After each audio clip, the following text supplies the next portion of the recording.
Today we're laying a Midland style hedge. There's lots of different styles of hedge laying all over the country, probably about 20 in fact that are still practiced. This is the Midland style hedge, and it typically has one clean face and all the brush goes over the back. So in a field rotation system, the animals the following year would be in the field and they couldn't come in and get the new growth which is coming up from the base on this front side. This field in a field rotation would go into corn this year, or wheat or barley. So this is the basic principle of hedge laying. It's the same in every style, this cutting thing. So here is a big maple. It's about, I don't know, 12, 15 centimeters across. We started quite high up, about 2 or 3 times the diameter of the stem, so however wide the diameter is, 2 or 3 times higher than that. We thin down, all the way down, and a lot of people comment always how little there is left at the base there, but that is enough to carry the sap up through the cambium layer, all the way up through this pleature as we call it, and this is living. So the whole thing is a living fence. There's nothing dead in this at all. They're all going to live. New growth will come up from the bottom. We've taken this heel off here so that we get new growth from the bottom, and in 20, 30 years time that will be laid again. Meanwhile we'll get lots of new growth from all over the hedge, and this will be a really thick, dense, living fence. So when we're hedge laying, we take each stem at a time, but we always start at one end, and that end is always the uphill end. We always lay things uphill. That's so that the sap does actually travel up the stem. So I've moved down, I'm on to my next one. The first thing I've got to do, this is a bit of spindle. It's laden with spindle berries at the end of it there. Now I know spindle's quite snappy. It actually snaps quite badly, so I've got to be a bit careful. I've got to make sure it's free at the top before I do any cutting, because if I cut the base and then I start to struggle, it's going to snap off. So having cleared the top, we then make the cut 3 or 4 times the diameter high. So this is not very, this is only about 1.5 inches, so I'm going to start the cut diagonally. I'm going to come down from this side all the way down, thin it to that side, the direction it's going. Use my bill hook, this tool. As I go in, I'm thinning it on the one side, the side that the hinge is going to be on, so that it doesn't snap. I'm going to step out now and place this branch into the hedge. With the Midland style, we trim one side pretty clean. We need all the brush to be outside the back of the hedge, and it's a question of trying it in, perhaps even having to change it slightly. Just depends where it wants to go.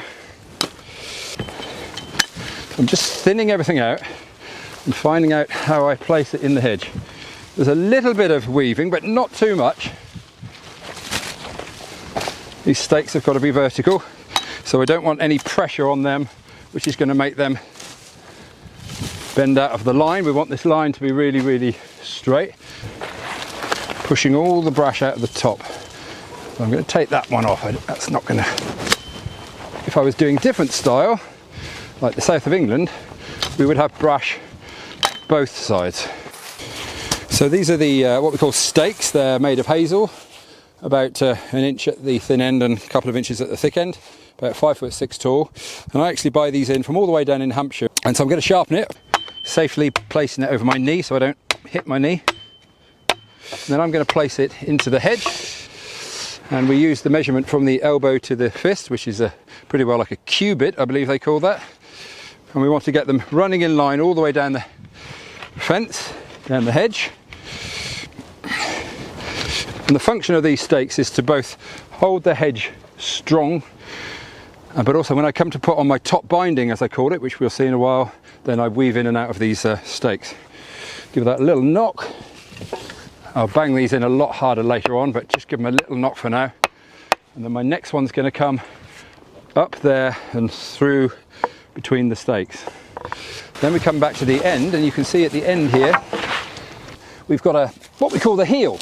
You can see how I made the diagonal cut from halfway up the stem, thinning it right down to the side where it forms a hinge. But I've got this here now. This is the what we call the heel, and I want that off. I want that to be nice and low, like this one here, so the new growth comes up from here. And if we didn't take that off, then the next stem, when it comes over, might well just sit on top of that. I'm going to carry on trimming it out, build the hedge, and perhaps come and see us later on when we've finished.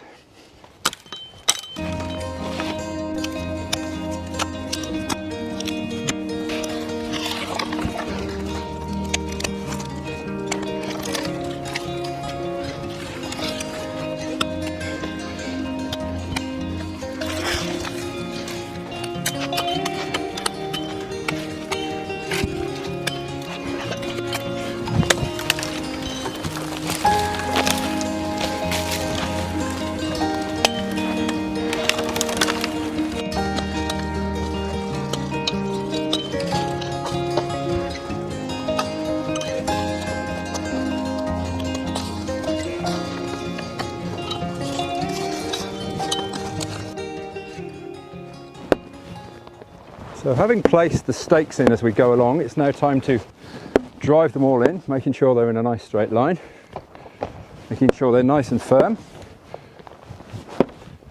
and then they're ready to have the binders put on them.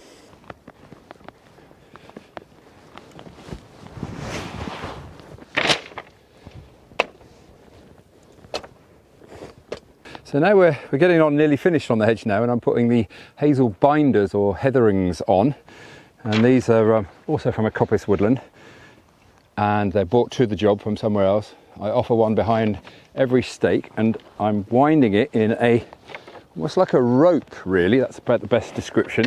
If you look at the way a rope is formed, it's two separate strands that rotate around itself almost. This is the Midland style binding. Every style's got a different form. Again, I'm adding the next binder behind a stem there, taking it over the top.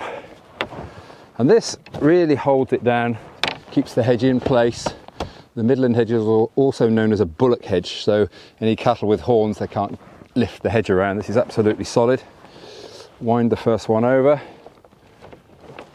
and then add another one. It's tidying up time now. I'm just going to trim off each of the dropped binders, as we call them, putting a nice little blaze on just so it all shows up rather neat. In a competition, it's that kind of detail that can be make or break in the points, I tell you. So the last thing we do, apart from levelling it all off, is to take the top of the stakes off, and we like to shine those, as it were, the same direction that all the whites are showing of my cuts down the base. It just makes a nice view as you go past the laid hedge. So you take the top of the stakes off, there, job done.